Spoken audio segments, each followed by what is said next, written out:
अस्सलामुअलैकुम दोस्तों की हाल चाल है जनाब। तुसी वेखदे पे गुलाम एम टीवी ते मैं तुहाडा मेजबान हाजी गुलाम मोहम्मद। दोस्तों सब तो पहले अपने चैनल करना सबसक्राइब ते नाल लगे बैल दे बटन करना क्लिक ताकि साडी अच्छी ते बेहतरीन नवी वीडियो का नोटिफिकेशन हमेशा तरह वीरां भरावां नूं मिलदा रहे। सब तो पहले अज जनाब अल्लाह के फजलो करम नाल पहलन झोटी सूई सवाई है। बाकी जनाब किन्ना बौला या दुध कर दी है वो अगे चल के सारियां गल्लां मालक तो सांझियां लवांगे। खण माशाअल्लाह बड़ा कीमती लग्या है। बाकी जनाब खुड्डा पुट्ठा टाक कैमरे मेरे दी नज़र है। झोटी का कद चंगा लाम चंगी अल्लाह के फजलो करम नाल मेरा कैमरामैन तसल्ली नाल विखावेगा।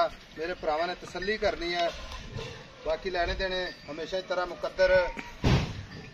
झोटी की कन्नी माशाअल्लाह वलायत ते कन्न ने जिवें जनाब छज हुंदे ने निक्की निक्की सिंगी माशाअल्लाह मत्था सफेद इक्को जी अख माशाअल्लाह खूबसूरत लाजवाब झोटी सूई सवाई झोटी है।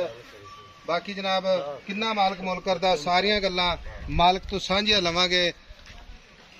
थण माशाअल्लाह रसगुल्ला लग्या अल्लाह दे फजलो करम नाल।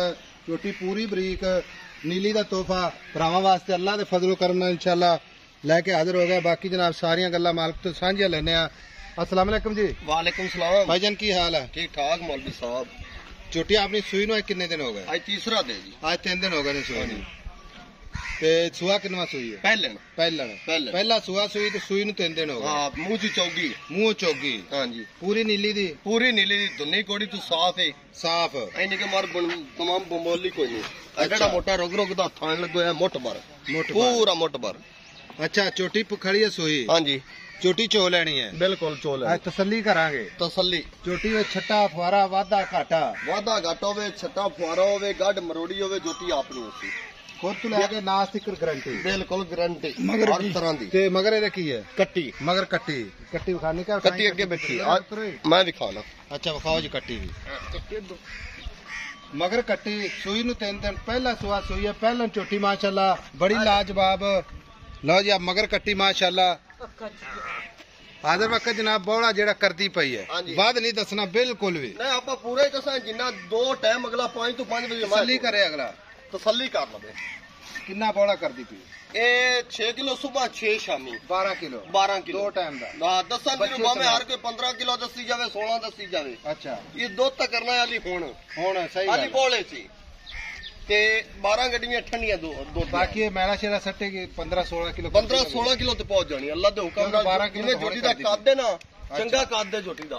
छोटे कद दी नहीं दी ए वड्डे कद दी। ठीक हो गया। ते इहदे हुन मोहब्बत ते प्यार वाले पैसे जिथे आपां बेचनी है पक्का जी बेचण वाला मुल करना है। अच्छा ਅਸੀਂ ਪਤਾ ਕਿ ਲੋਕਾਂ ਤੋਂ ਤੇ ਘਰੇ 6 ਲੱਖ ਕੀਤੀ ਜਾਂਦੇ ਆ ਇੱਥੇ ਮੰਗਣ ਨੂੰ ਨਹੀਂ ਆਪਾਂ ਤੁਹਾਡੇ ਕੋਲ ਆਪ ਪਿਆਰ ਮੁਹੱਬਤ ਨਾਲ ਹੀ ਮੁੱਲ ਕਰਾਂਗੇ। ਝੋਟੀ ਦਾ ਟੋਰਾ ਵੇਖ ਟੋਰਾ ਵੇਖੀ ਜਾਣਾ ਤੁਰਦੀ ਫਿਰਦੀ 4 ਸ਼ੇਰ ਉੱਧਰ ਕੀਤੀ ਆ। ਅੱਛਾ ਮੁੱਲ ਦੱਸੋ ਜੀ। ਮੁੱਲ ਪੱਕਾ ਜੀ ਆ 5.5 ਦੀ ਝੋਟੀ ਦੀ 5.5 ਚ ਮੁਹੱਬਤ ਪਿਆਰ ਕਰ। ਪਤਾ ਕੀ ਗੱਲ ਹੈ ਮੱਝਾਂ ਵਿਕਦੀਆਂ ਨੇ ਮੁਹੱਬਤ ਪਿਆਰ ਨਾਲ। ਬਿਲਕੁਲ ਤੇ ਸੋਹਣਾ ਜਿਹਾ ਮੁੱਲ ਕਰ ਜਿੱਥੇ ਆਪਾਂ ਵੇਚਣੀ ਹੈ। ਚਲੋ 10000 ਪਿਆਰ ਮੁਹੱਬਤ ਹੋਰ ਕਰ ਦਿੰਦੇ 5,40,000 ਠੀਕ ਹੋ ਗਿਆ। ਝੋਟੀ ਆਪਣੀ ਚੋਖੀ ਚੰਗੀ ਹੈ। ਲਓ ਜੀ 5 ਲੱਖ ਤੇ 40,000 ਮੁਹੱਬਤ ਪਿਆਰ ਜ਼ਰੂਰ ਹੋਵੇਗਾ। ਵੱਡੀਆਂ ਮੈਂ ਸ਼ਾਮਿਲ ਹੈ ਵੱਡੀਆਂ ਚ। ਨੰਬਰ ਹੁੰਦਾ 0348 067 84 68। ਮਿਲਾਂਗੇ ਅਗਲੀ ਵੀਡੀਓ ਨਾਲ। ਅੱਲਾ ਨਿਗਹਿਬਾਨ। ਪਾਕਿਸਤਾਨ ਜ਼ਿੰਦਾਬਾਦ।